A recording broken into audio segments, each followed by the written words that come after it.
Very good. Welcome, everybody. How exciting to have you all here. My name is Fee Taylor. I'm a National Marketing Director with the Juice Plus Company. Some of you I know, some of you I know from Facebook, some of you I'm looking forward to meeting at conference.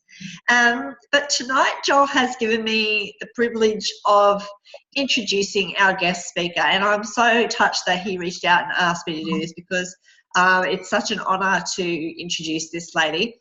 Now, Candy, by hook or by crook, was going to end up in my Juice Plus team because I'd already had a couple of conversations about this woman that I'd never met before, and then eventually she rocked up. Eventually she turned up, and we are so grateful that she did. I think if you know Candy, you'll know that she is just very high energy, very high vibe. Even as a brand new mama, she's still got all this high energy going on. If you haven't met her yet, you're going to definitely pick up on that from tonight's call. And I guess one thing that I loved about Candy, who joined our company back in February 2014, so she's just in over 5 years now. You know, she is so passionate about people. She is so passionate about helping people to get out of their shit and into health and into, you know, just living vibrantly. She's an amazing personal trainer, a fantastic group fitness instructor. She's taken so many classes of mine. I can't even remember how many it would be over the last 5 years, but a lot. Completely trust her with all my clients. And of course, you know, she's just been such a blessing in this team. We have done so much stuff together. We've done events. We've done events where no one's showed up. We've done events where we've had a room full of people. We have done brekkie in a jar events with a boot camp on the side. We've done fundraising events. We've done, oh, geez, what else, Cam? So many stuff. We've done so much. Retreats. Our retreats have always been amazing, and Candy has always been a huge part of that. Her passion is just overwhelming to just want people to thrive and have better health. And, you know, you're going to get that from her core. You know, and I think too that all these things that we've done over the years has been just such an opportunity for me to watch her go from strength to strength to strength to strength.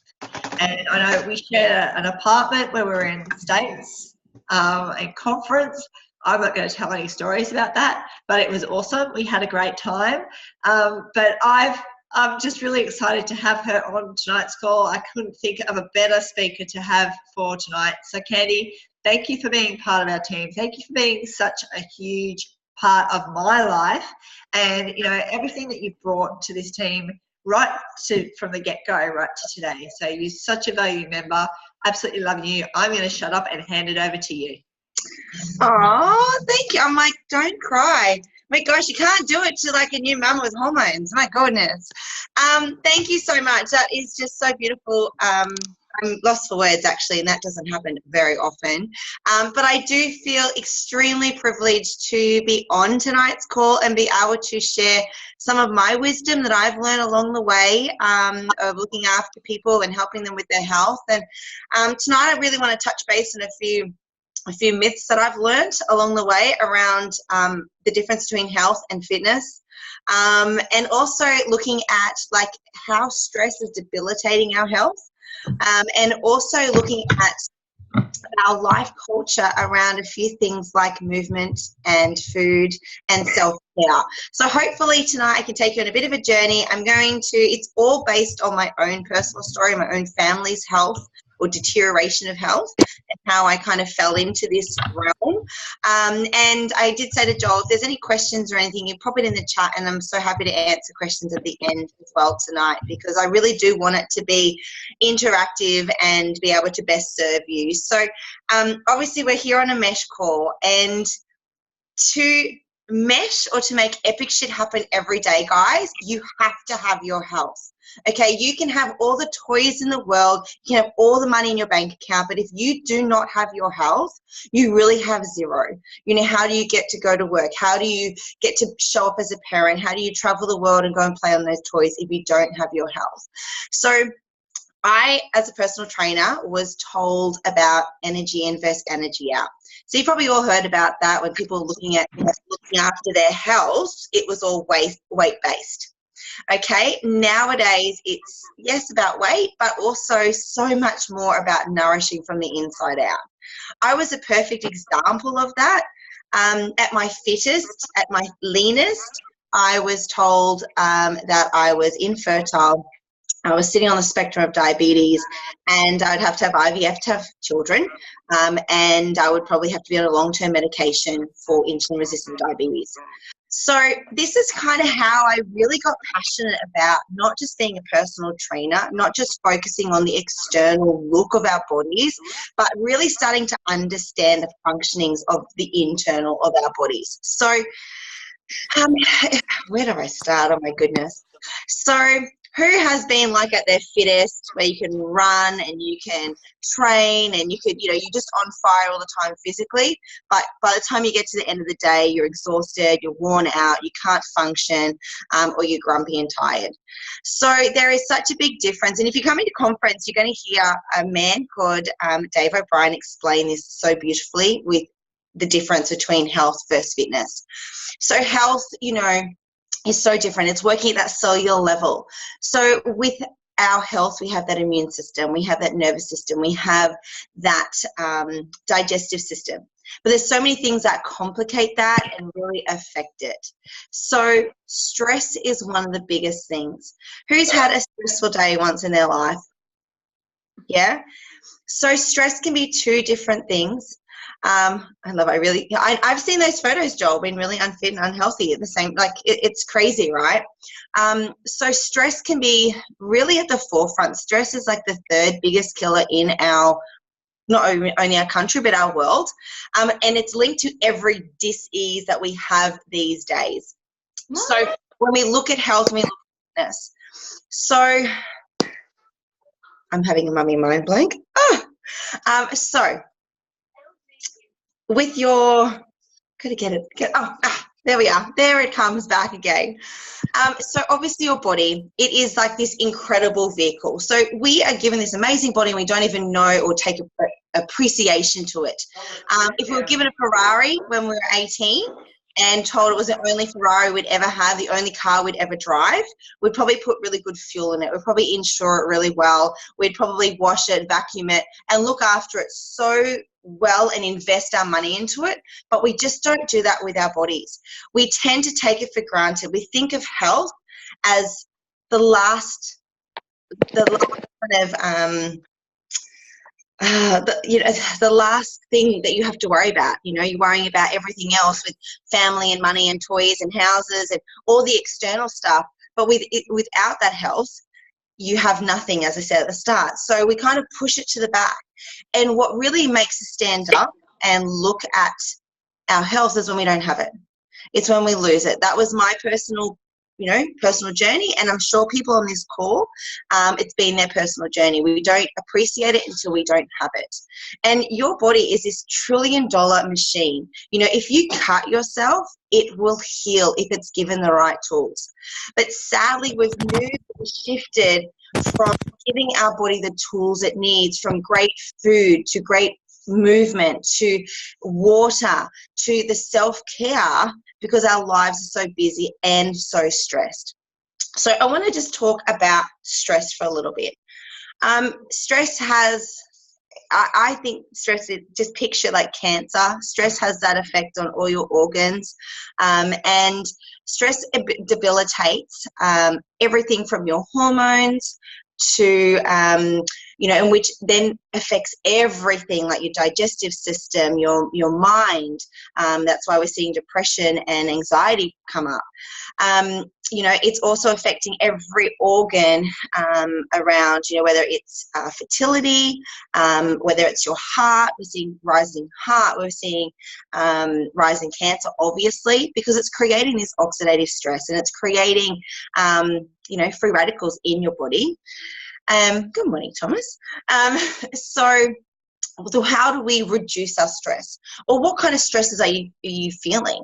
So there's two different types of stresses. You've got actual stress. So you can have actual stress of, your child is screaming at you and you physically can see and feel it, or you're at work and you're under the pump, or you're in the gym lifting weights. That's like physical stress. That's actual stress that you're putting on your body.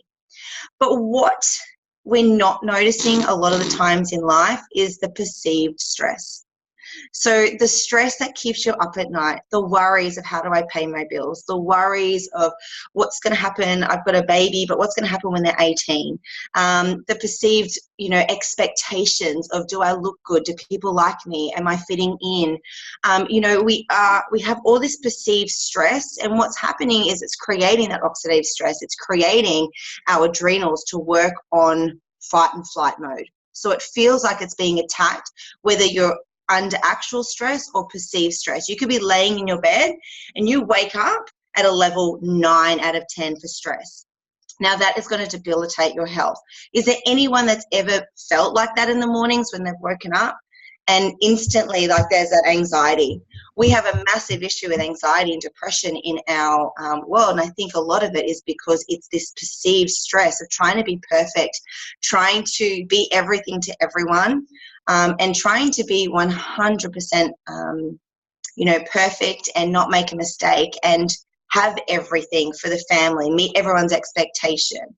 So with this stress, obviously it deteriorates our health, and if we're not having other things in balance, like eating well, moving, breathing, drinking lots of water, we're going to really start to see that health shift and deteriorate very, very quickly. Personally, that was me. That's how I become PCOS, is I was training really hard physically in a physical job as a trainer, and I was also very, very stressed with business and with finances and with family. So I didn't know it at the time. I looked fit, I could run, I looked thin, everyone was complimenting me with how good I looked, but inside everything was starting to slowly die. And it wasn't until I started to get those tests that I was told, well, you've either had adrenal failure, if not, you're in adrenal fatigue, and this is leading into chronic fatigue. So how I had to shift that back, and I'm sure people are the same on the call, or even if it's not you, I want you to think about your clients that you might be working with. Can you see this in their way that they speak, move, talk? I'm a fast talker, I'm a fast walker, and that's also part of that stress. So when you're thinking about your clients, I want you to really think about what kind of stresses are they in, and is it perceived or actual when you're talking to them, and help them work through it, help them break it down. But, oh my God, another brain fog moment. It's going to come to me. Come on, baby. Stress. See, the stress I'm feeling right now when my brain won't recall my knowledge. So I had to really revert the way I was living. I had to really slow down and start to become present and get grounded. So what I start to try and teach my clients, or when I see this, whether it's in family members or friends or clients, is we've got to take a breath. I'll take a breath. Let's all take a breath together. Beautiful. And start to, getting out in nature. We're not in nature enough. We're not connected to source. We're not connected to Mother Nature enough. And I think sometimes we can get so robotic and become such machines that we expect our bodies to roll like that. But our bodies don't function at all like that. We are not an actual machine. So, little tips around reducing stress is, obviously getting outside, breathing, drinking lots and lots of water. Great way to nourish that body. Definitely, yeah, totally feed. We so need to be grounded. We need to get on that grass or the feet in the sand and just stop. And especially if it's perceived stress. I love doing this check-in. It's called the 5 senses check-in. So again, if you suffer anxiety or someone that does, the 5 senses check-in has been phenomenal for clients. And what it is you basically use every 5 senses. So the first thing I ask my clients to do is think of a color. And the crazier, the better. And get them to close their eyes and open their eyes, and then find that color 5 different times. And then the next one is they close their eyes and they have to pick out 4 different points of contact their body might have. So it might be their bottom on the chair, their feet on the ground, their arm touching their waist. The third is, picking up 3 different sounds. And again, getting them to close their eyes and be present. The fourth is 2 smells. So that can be quite challenging, them closing their eyes and trying to find 2 smells. And the last one is 1 taste. So what happens when they're doing that sensory check-in is they're not thinking about all the perceived stress and the to-do list and everything else that they're being stressed about, and it can help ground them. So that's another. I love it, Paulie. You love getting out on the the mountain bike. It's perfect. But and if you can't get outside, and if you can't get that fresh air and connected to source and connected to the earth, then that 5 senses check-in will just help you sit back into being present. I don't know if people do meditations, if they do breath work. That's always definitely a way of helping reduce. And you can do a 5, 10 minute, half an hour, whatever it might be. There's so many meditations there on YouTube nowadays, which is free, all the yoga apps and meditation apps. So if we don't start to take a hold of the stress, whether it's actual or perceived, physical, emotional, our bodies are going to start to deteriorate. Now, how we talk about, yes, we can get grounded, but we also need to look at our food. We need to look at our movement. We also need to look at our self-care. So what I think is really cool, especially if you've ever had NLP, or you've done different work, and we talk about belief systems and what have you. I like to think of it that we all have life culture. And when we look at our health, we have a culture around our health, and we have a culture around food. We have a culture around our movement and exercise. We have a culture around self-care, and obviously financial and a lot of other things. But tonight there's the 3 things I really want to touch base on, being in the realm that we are of looking after people and helping them through this journey of health. So, I want you to think back when you're a kid. How were you reared around food? Were you given, healthy alternatives? Were you made to eat fruit and veggies? Were you made to eat soggy broccoli and now you hate it? Or was takeaway the thing that used to come out in your meals a lot of times? Was it prepped? Did you shop with a family? So from a young age, we have this life culture around food. And what I see a lot of times with clients is if they are overweight or they are struggling with something health related, a lot of them will fall back on, it's my genetics, it's my DNA. And I just really, and hopefully I'm not breaking any rules, but I really want to call bullshit on a lot of that, because I have some of the worst genetics in the world. I have watched my family fall apart with sickness and health.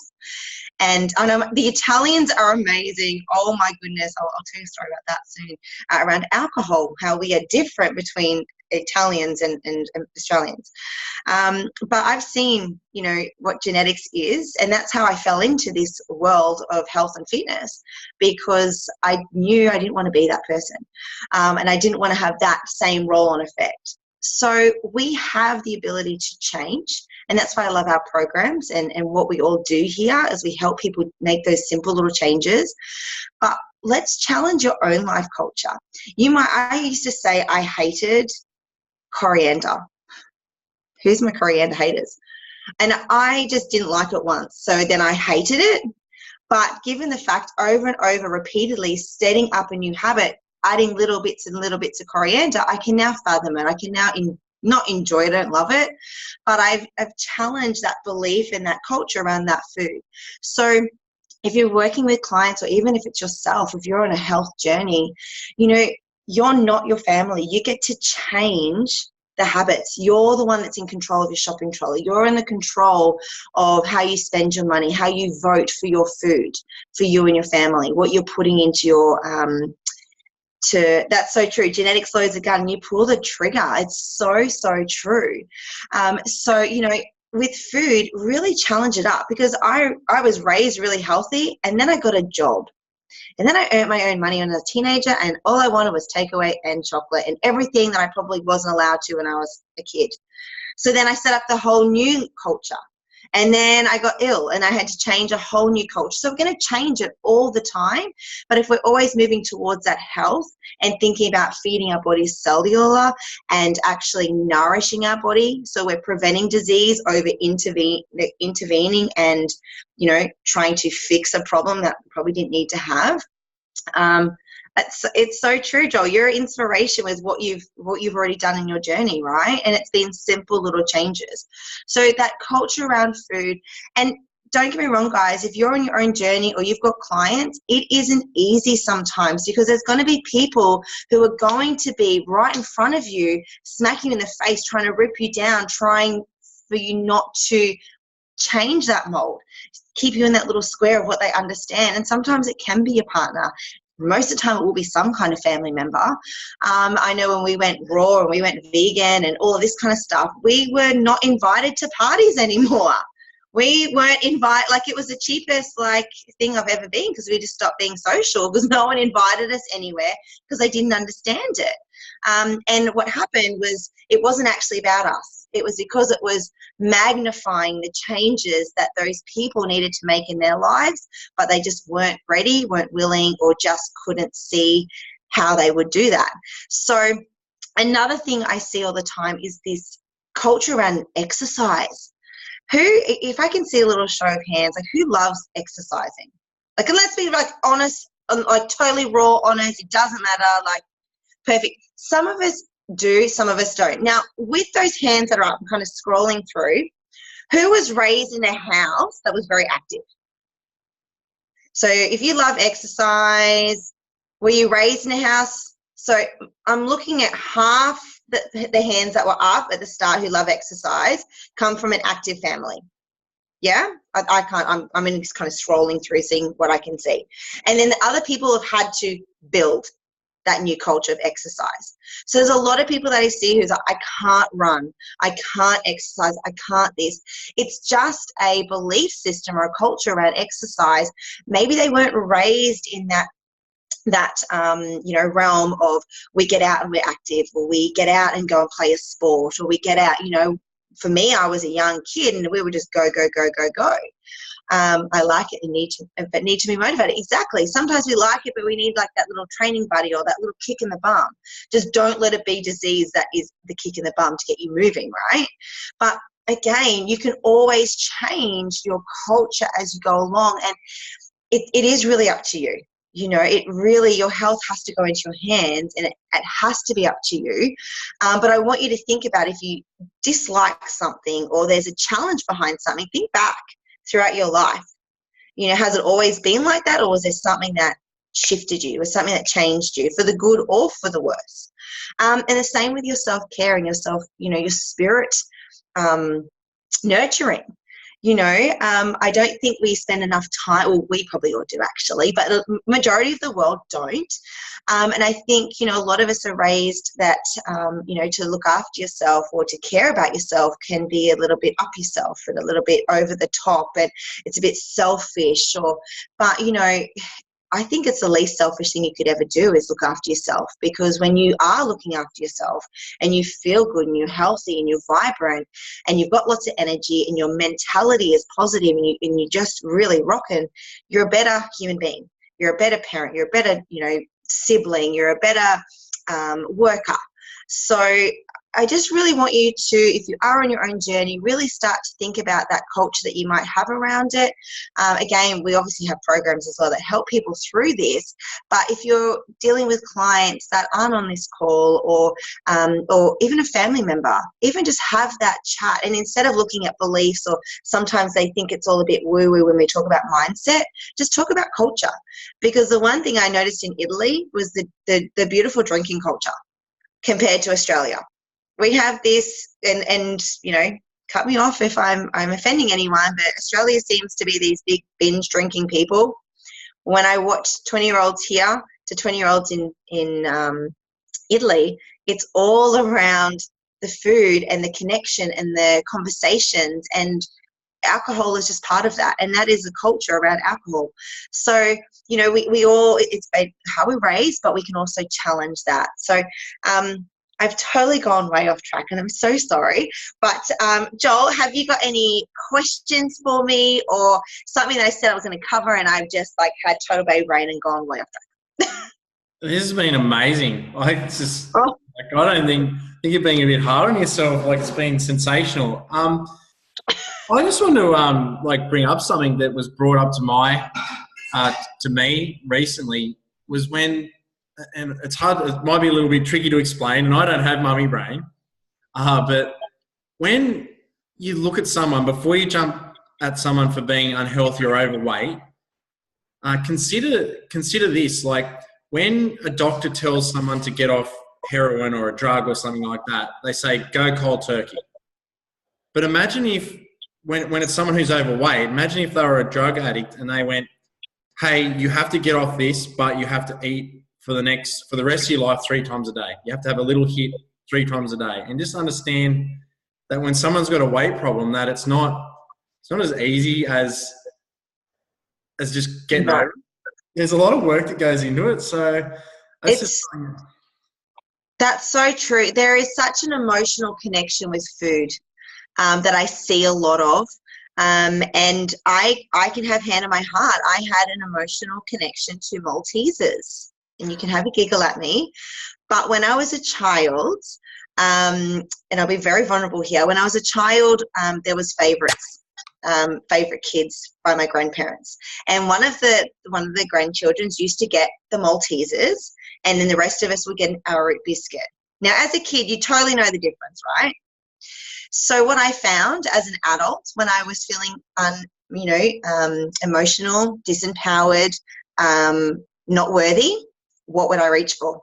I would go and smash a packet of Maltesers.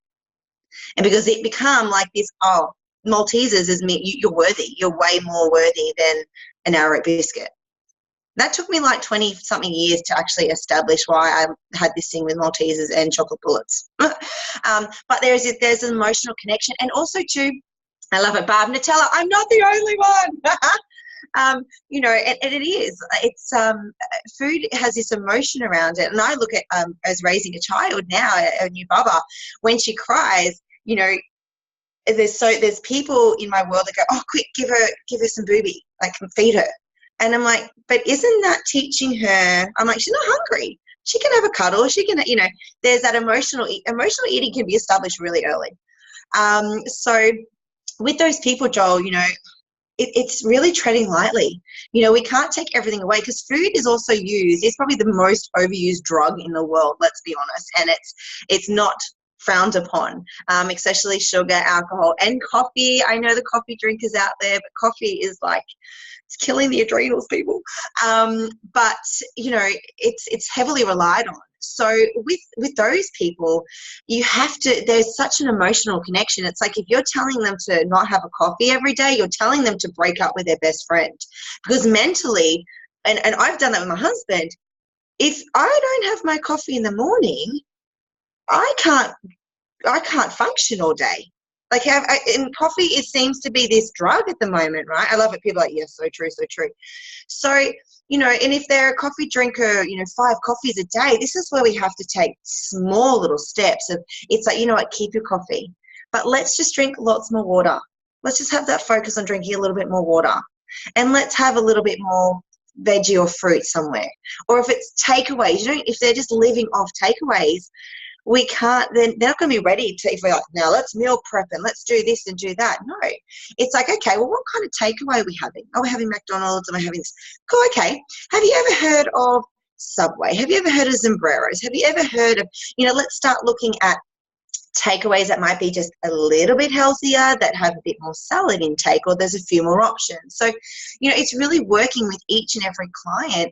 And it is, they can't, food is, I think sometimes people would give up drugs quicker than they do food. And I actually see people give up alcohol more so than coffee. They're more happy to give up the alcohol over the coffee.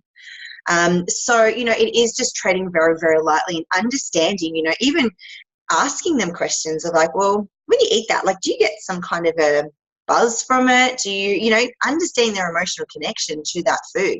Because it might not just be they're busy and lifestyle and what have you. It could actually be that emotional underlying need for it. So that's, I sit there and spend a lot of time trying to understand my clients of, why are they making choices? Because a lot of times they're completely oblivious to it. So, yes. Any other questions? Yeah. If you love food, what is a good trick to trick your brain to eat less? Awesome. Okay. So I'm going to give you the first boringest thing is normally when you love food, are you talking like when you're hungry or because you just love food? You just want to eat because you just love food?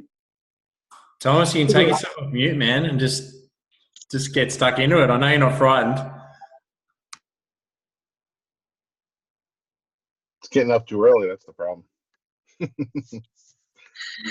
No, just food in general. It's growing up in a family that loves food, and then having a family now that loves food, especially when we're here in New York, and there's so many good restaurants. It's you go and you're eating and you feel good, but then like as you're finishing eating, it's like, oh man, I don't feel good anymore. It's just little tricks.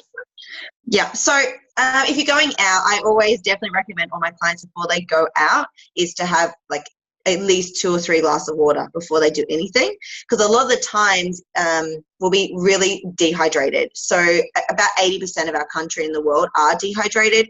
So that helps. If we're dehydrated, we actually start to confuse that hunger and that food with the dehydration messages. The body just doesn't quite get if it needs water or food. So I would definitely say, yeah, have a little bit more water. If it's family time, you don't want to cut out enjoying food, but I would just be looking at the sizing really and the portions. Do you do you share food altogether, like order different things and then share? No, why would you do that? I'm not sharing my food. But I would look at, because again, we can have that culture around, like you've got obviously a beautiful culture around food where it's bringing people together and conversations and everything. So I would be looking at the size. So if you have an option where you're getting, main meals, can you get it as an entree size?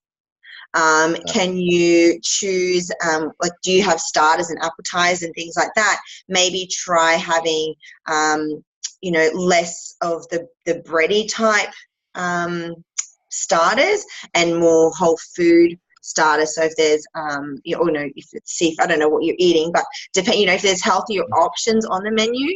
And also don't ever be afraid to ask for changes. So I know in America, I used to order a salad, but I would get mostly dressing with a few lettuce leaves. It was like they loved their dressing on the salads and stuff. So I was always asking, can I have my salad with dressing on the side? Beautiful feet, smaller plates. So if you order your meal, can you get a smaller plate to kind of transfer and get half of it put in a takeaway container? So if you're getting the big meal, you can. And again, I guess it's all up to how you want to kind of, you're not being a pain. This is what people do. This is the service industry, right? So, getting a takeaway container, and that's what I know when I'm going to go for big meals, and I know they're big service. I'm already half my meal. Can you put that in? I'm going to take it home for lunch tomorrow, and I'm going to eat my meal now. Does that help a little bit with a few? Yeah. And also have, if you're having alcohol and what have you, again, you would have heard it always, having that glass of water in between, just to keep that body, because the water's going to fill you up, so you won't actually be able to eat as much. Else, but definitely get really confident asking for changes on menus as well. So if there's something that you're like, hey, I really want that, it's a really good size, but that there is probably not great for me, just ask for a change or remove it. That's, you're paying for it. So hopefully that helps a bit, Thomas. But also enjoy it, we only get to live once. So if you're out having fun, as long as food isn't becoming a reward, because you don't want to go the opposite scale and then resent eating and have this anxiety around eating either. I always say, if you're going to have your ice cream, sit there and enjoy every bloody mouthful.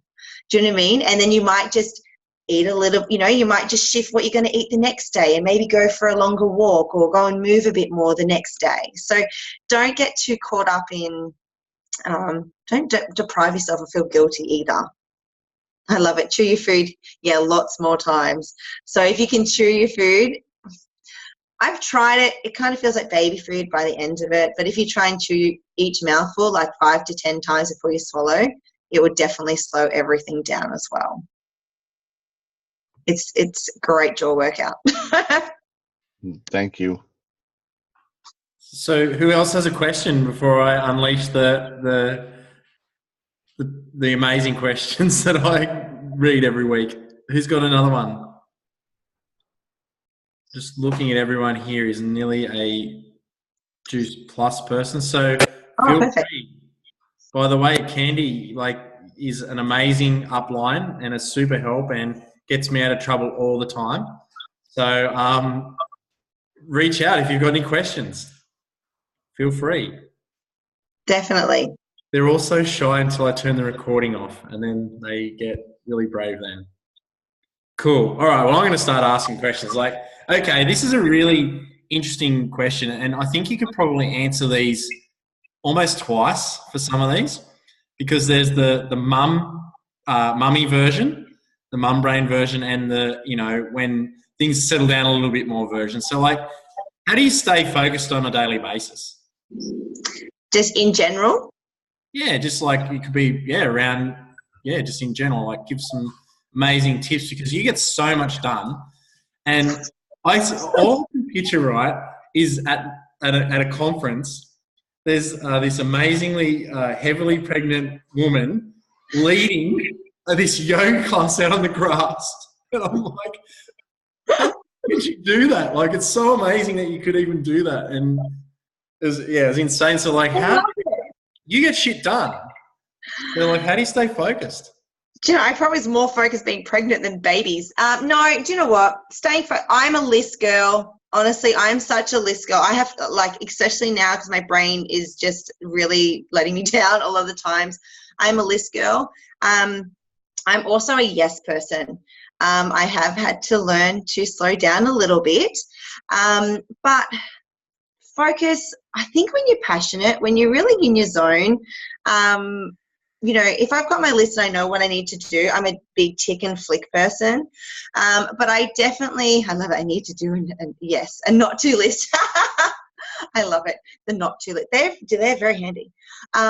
So it is very true. It's very true.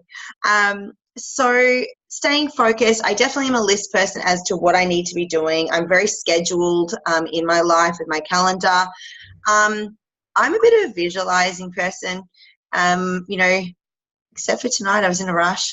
But in the mornings I kind of wake up if I'm feeding Bubby and it's give myself 5 minutes just to think about what do I need, what's going to happen today? How is this going to flow? How is this going to kind of drive out through the day? It doesn't always plan out, but it definitely helps me kind of visualize what I need to do, what I need to get done. If I've got my plan there, it's even better. But at mummy, I'm definitely a tick list. Even before children, I've always been that tick list. I love highlighters. I really love highlighters. I highlight.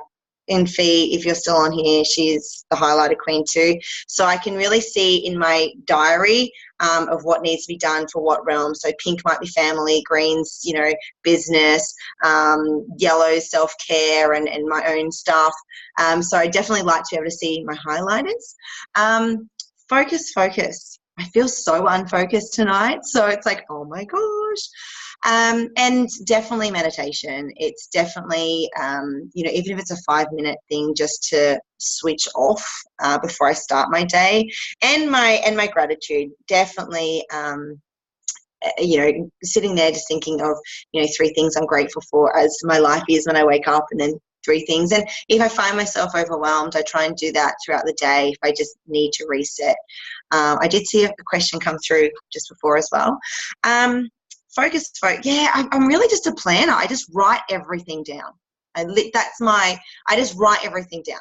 I can't do anything without writing it down. Have been like that my whole life. And I love a list. I love to see that I'm getting stuff done. So when I can tick it and then cross it out, and it's woo, amazing. So that was great, and thank you so much. And the question he saw coming through was, have you got any tips for emotional eaters? Emotional. Well, I guess when I'm working with clients, it's trying to understand what is the emotion that they're getting from their eating. So, a lot of people think, oh, I'm just eating because I'm emotional, but it's like, what is that? Is that an anxious feeling? Is it a self-worth? Like, have you had a bad day where you felt put down, and are you being empowered by that food? Is it a comfort? What are you trying to comfort? What is that? What is the emotion? Because it's not really, the food's actually just going down. It's just like the crutch. It's like, what is that emotion? So I guess if this is like talking about working with clients, it's understanding, okay, well, when you eat that food, how are you feeling? Like, when you're in that moment, how are you feeling? Okay. When else do you feel that? Throughout your day or throughout your life, when else have you felt that? And start to try to get to understand that they might be feeling that a few different times throughout the day, but are they reaching for the food every time? Or is it they're reaching for the food now they're at home and they're feeling safe and secure, and now they can be completely vulnerable? So it's understanding, like, what is the emotion? Do they see it at different times? Do they eat every time? Women, every month seems like there's an emotional time where we want to eat, and that's out of comfort. With emotional eaters, I do try and get them to swap it. Like in trying to go, cool, when you want to crave and you want to eat that chocolate or you want to eat that, what's something else that we can do to fill the void and that emotion that's going to serve you better? So is it going and running a bath?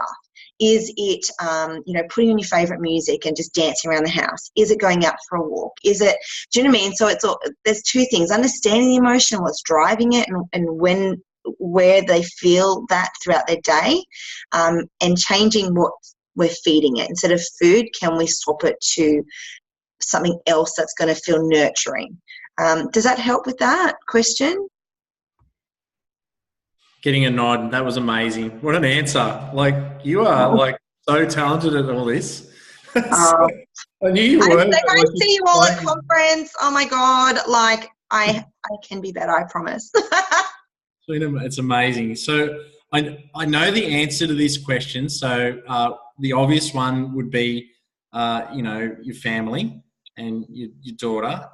But like, other than that amazing accomplishment, out of all your other accomplishments, what makes you the most proud so far? In my work life, or? You choose. Oh man, you're gonna make me cry. I love what I do. I absolutely love what I do. I'm a proud mum, I'm a proud wife, I'm a proud daughter, sibling, brother. Cry, cry, cry. Thanks, V. But I am so proud at the lives that I've got to change. Whether it's been people who've come off medication, people who've wanted to take their lives and have not seen the light of day. They couldn't see anything beyond. And from, working with them, helping them find themselves, helping them love themselves again, getting them back on to nourishing their bodies for movement, helping them and making them feel like they're worthy. One of my best, accomplishments with a client was an 87-year-old. I used to look after a lot of veterans, from our Vietnam vets to our Iraq vets, and these people are broken. They are physically and mentally broken. And I had an 87-year-old, Ian. He was just like my second grandpa. And he had, oh my gosh, Parkinson's disease. And he was very, very, very debilitated. But we used to train, and we used to go swimming once a week, and we'd go into the gym once a week. And I'll never forget, we used to do this charity triathlon, and it was a corporate tri in Harvey Bay, and one person would swim and one person would ride and one person would walk or run. And we used to get our veterans to do that because we wanted them to feel like they were accomplishing something, even though they were retired and they were all suffering from post-traumatic stress, and they were just very unhealthy, and was very heavily medicated and drinking a lot. So I wanted to give him this win.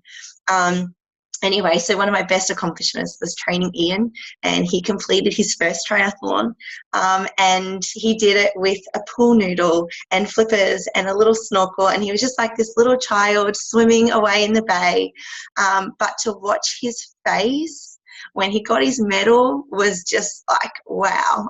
He's passed now, but that will always stay with me. We got to keep him for, I think we trained for another 5 years before he passed away, when he was only given like 6 months. So, that's definitely a really it's a more proud moment for him. But when I see clients do the shift, and whether that's through our programs, whether that's through what we do with customers and team, whether that's with personal training clients, it's actually just watching someone realize that they're so worth their own love, that they're just so worth their own time and their investment, when they actually click and go, wow, I'm going to invest in myself because I'm so worth it. That's probably one of the biggest, proudest things, to put a smile on someone's face is what I love to do. That's why I get up and do what I do. Yeah. Kenny, you have no idea how hard it is to break the silence after you have an answer. It's like really challenging for me to even get my mind around asking the next question, because I'm like just still processing what you've said. That is amazing. And like for me, I guess to reciprocate a little share is like until very recently, I didn't even realize what this business could be. And what you hit the nail on the head, like when you get to get up and change the lives of people, and you get to, it's not about fruits and veggies in a capsule. It's not about all that other stuff. It's literally when you can turn someone's life around and get, it's amazing. Yeah. I'm getting to see that now, and gosh, I wish you could just tell people at the start that that's what it's all about. But, yeah. It's not a sale. I always say to people, find your customers, love on them, change their lives and be part of it forever. And that's what we get to do. We get to help educate them and help them find that they're really worth their investment. And as you said, it's not fruits and veggies, it's finding their health. And no one realizes how good they can actually feel. I think that's the saddest thing, is everyone's so sick and tired and they've gotten used to this new norm that they don't actually realize. Like I get told all the time, oh my God, you've got so much energy, and how do you do this? How do you do that? Blah, blah. I'm like, because I invest in me, because I look after me. I get one body. I don't get to trade this in 5 years. I've got one. I have to look after this temple so well so I can be the best version in everyone else's lives, including mine. So we have a responsibility, really, being on this call. Like we do get to change those lives, and and it all starts with just love. That's what it really is, loving them enough to have those conversations and take that leap of faith. And it's really special. It's really special to be a part of people's journeys. I think we've got a privilege. We are so privileged to be part of someone's journey in life. do you, I don't know if you feel the same way, but do you think that we can, do you believe, like I do, that we can change the world with this company? Yeah, 100%. 100 million percent. I really do too. I think that it just solves so many issues, from health to wealth to also what you said here, which is the big one, is like getting people to love themselves again. Mm-hmm. We get permission to get into their lives and help them do that again. And that's priceless. So, yeah. So, apart from breaking things, if you had a superpower, what would it be? Oh man, that's probably the hardest. Superpower. Can it be like anything that's crazy? Like it's not like flying. It can be anything that you have now. You might have a superpower already. My loud voice. I'm just kidding. Superpower. Do you know what? I think if I had a superpower, I think so much of the pain and the hurt we see in the world, if I could just be someone that had like a laser or something where I could just go and heal people's hearts, like just not like because they've got a heart attack or whatever, but just like heal heal that resonating like heart that holds people back so much. Yeah, that would probably be my superpower. Sounds like you. That's one that you've already got. You just don't have the laser, maybe. That's kind of true. And look, everyone wants to fly. Like, I do want to fly like a bird. Like, I have to be. Like, I would love to fly. That would be cool. Because there's nothing like parachuting, jumping on a plane. That was awesome. I love it. But the free fall freaked me out. The shoot out was amazing. I was like, oh, this is what birds feel like. This is cool. I could have that. That would be good. It was more like thank goodness, or maybe a stronger word when the shoot opened. Thank goodness. Yes, exactly what my words were saying. That's what golly gosh. Yeah, but the serene nature of that parachute and just gliding around, and being a bird would be pretty cool. But yeah, no, I think, yeah, superpower. I don't know. That's a really tricky one, but I really do. I think if we could just get in and heal people, I think that's my greatest thing, is to help people live their best lives, really. Because I've seen how it can debilitate family when, oh my God, yes, JD, I love that. I really want to glide off Mount Tambourine too. I just don't. I have this mummy guilt of like, what happens if?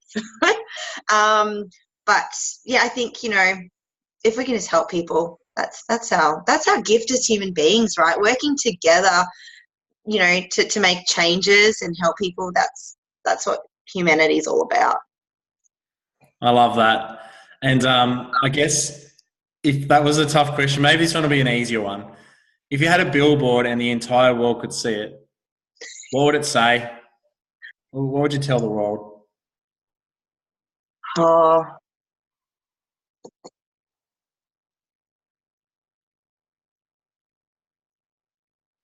probably you're enough. You're loved. I don't think people hear it enough, or they might hear it and they don't believe it. And mesh, man, go make epic shit happen. Like, don't. I know. I think I need several billboards, several. But just every day is a gift. Every day is a gift. Like, get out there and just live epically. Like, it doesn't mean you have to go on massive adventures and jump off cliffs, but just live your best day. You have the chance to live your best day every day. It's just here and here. Really be connected to who you are. So, but I think, yeah, you're loved and you're enough is definitely my message for people. That was beautiful. Now, guys, can you just go crazy if this has been amazing in the chat? Because right before this call, I got a phone call and there was mummy multitasking going on, and it's been a big day. And like, Candy obviously doesn't do things half-assed. And she's on this call and she's just absolutely smashed it. It's one of the best ones like I've ever heard. And like, yeah, go crazy. This was so great. And look, this is what we have in it. Like, look at what we've had. These calls are just showcasing the friendships and the guidance that we all get. And, Candy doesn't have anything to do, like, helping me doesn't create more wealth in her bank account, but she was always there to help me. She's always in our little groups answering questions. She's there for us, and that's what we've got. We've got Fee, we've got Christine, we've got Candy, we've got this amazing community. Like, oh my God, people need to be around people like Candy. Who agrees? Oh, thank you. So, like, honestly, I was having the biggest anxiety, guys. Like, I'll be 100% honest with you. I have lost all my confidence in speaking since becoming a mum, because my brain, as you saw, just freezes. And I have so much knowledge and I'm so passionate. I want to serve you guys the best, that I literally was like just terrified, which normally comes natural for me to talk. So, but I do thank you for staying on and helping me get through my, whatevers. And if I see you at conference, I can totally answer any of your questions. But thank you so much for having me on. And, I know most of you are in our tribe, and just get out there and spread the word, because what we have is a gift, guys. Like, it is a gift wrapped up in a bow, and you just don't know whose life it's going to change. It changed mine. It's changed Joel's. It's changed me. Like, it's changed so many people's lives in so many ways. So, you know, don't worry about no's. Don't worry about rejection. Just get out there and talk about it, because it is a pure gift. It really is a pure gift. And you can do it because you have heart. That's why you're here. Well said. Thank you so much.